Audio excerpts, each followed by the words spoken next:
আজকে সন্ধেবেলা একটু বেরিয়েছিলাম, কিছু কেনাকাটি ছিল।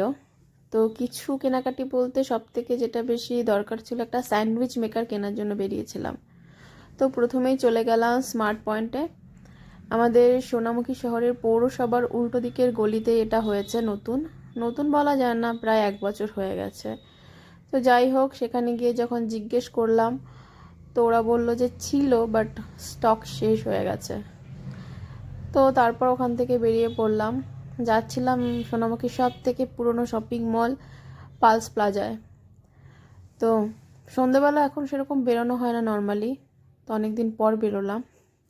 এই যেখানে ফুলের দোকান দেখছেন, এখানে ফুলের খুব দাম, কারণ এখানে ফুল খুব কম পাওয়া যায়, মানে খুব সীমিত সাপ্লাই হয়। তো আর মানে আগুন আগুন দাম, মানে কেনা যায় না। নর্মাল পুজোর ফুলের তো দামই, আর তার মধ্যে যদি একটুখানি ঘরে রাখার জন্য রজনীগন্ধা অথবা গোলাপ কিনতে চাই, তাহলে সেটা তো মানে ধরা ছোঁয়ার বাইরে, খুব দাম। আমাদের বারাসাতে যেমন 5 টাকাতেও গোলাপ পাওয়া যায়, আর একটুখানি বার্গেনিং করলে যদি একটু বেশি পরিমাণে নেওয়া যায়, সেটাও কম হয়। তো যাই হোক, এখানে এসে আর ফুল কেনার শখটা মিটে গেছে। এরপর আমরা চলে আসলাম এই যে পালস প্লাজায়। এটা অনেক বড় শপিং মল এবং এর মধ্যে অনেক কিছু পাওয়া যায়, মানে কি পাওয়া যায় না, ঘরের সমস্ত রকমের জিনিসপত্র থেকে শুরু করে আসবাবপত্র পর্যন্ত পাওয়া যায়। তো সেখানে ঘুরেও কোনো লাভ হলো না। মাইক্রোওয়েভ ছিল, ইন্ডাকশন ওভেন ছিল, কিন্তু স্যান্ডউইচ মেকার ছিল না। তা আবার এখান থেকে বেরিয়ে পড়লাম। দিনের বেলাতে অত ফিল না হলেও না, রাত্রিবেলায় রাস্তাঘাটে বেরোলে বেশ ঠান্ডা অনুভব হয়। তো যাই হোক, সোয়েটার পরে একেবারে ঠান্ডাকে যত রকমভাবে প্রোটেক্ট করা যায় সেভাবেই বেরিয়েছিলাম। তো তারপর চলে আসলাম এখানে একটা মার্কেট, এটাও বেশ পুরনো মার্কেট, এখানেও অনেক জিনিসপত্র পাওয়া যায়। মানে মার্কেটের মধ্যে আসলে না মনে হয় কি এটা কিনি ওটা কিনি, কিন্তু যাই হোক, যেটার জন্য এসেছিলাম এখানে সেই স্যান্ডউইচ মেকারটা পেলাম না। একটা পেলাম, সেটা বলছে ইলেকট্রিক, কিন্তু আমি ইলেকট্রিকটা চাইছি না। আমি চাইছিলাম ওই যে গ্যাসের উপর রেখে, গ্যাস ওভেনের উপর রেখে যেটা বানানো হয় সেটা। তো যাই হোক, পেলাম না।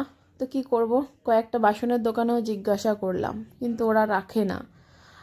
আর কিছু করার নেই। এমনি তো আমার কয়েকটা বড় বড় হাঁড়ি পাতিল কিনতে হবে, কারণ অ্যাজ আমি বলেছিলাম যে আমি যে হোম ডেলিভারি সার্ভিসটা চালাই, তো সেতে এখন অর্ডার বাড়ছে। তো সেই ক্ষেত্রে না একটু দরকার জিনিসপত্রের, মানে অসুবিধা হচ্ছে ছোট ছোট জিনিসের জন্য। তো যাই হোক, কোনো বাসনের দোকানেও পেলাম না। এখন অনলাইন ছাড়া আর কোনো উপায় নেই। তো বাড়ি ফিরে আসবো, তার আগে আমার বর বলল চলো এখানে একটা জায়গায় ভালো ঘুগনি বানায়, খাসির মাংসের ঘুগনি, তো খেয়ে আসি। তো সেখানে বসেছিলাম, দুজনে দুটো করে ঘুগনি খেলাম, দুটো করে পোলট্রি মুরগির ডিম হাফ বয়েল খেলাম, তারপরে দেশি মুরগির ডিম হাফ বয়েল খেলাম। খেয়ে দিয়ে বাড়ির পথে রওনা দিলাম। বাড়িতেই আসবো ভেবেছিলাম, কিন্তু তার মধ্যে বললো যে একটু ঘুরে আসি, চলো স্টেশন যাই চা খাওয়ার জন্য। আমি বললাম ঠিক আছে, তাই চলো। স্টেশনের দিকে আসলাম, এখানে এসে ওই মালাই চাটা ভালো লাগে, ওটা খাই মাঝে মধ্যে। আর আমার ছেলে এই যে আমার খেয়ে নেওয়া চায়ের কাপটা ধরে বসে আছে, মানে ও কিছুতেই থাকবে না, তো এটা দিই ওকে। তারপরে একটা বল কিনে দিলাম, বললাম নে বলটা নিয়ে খেল।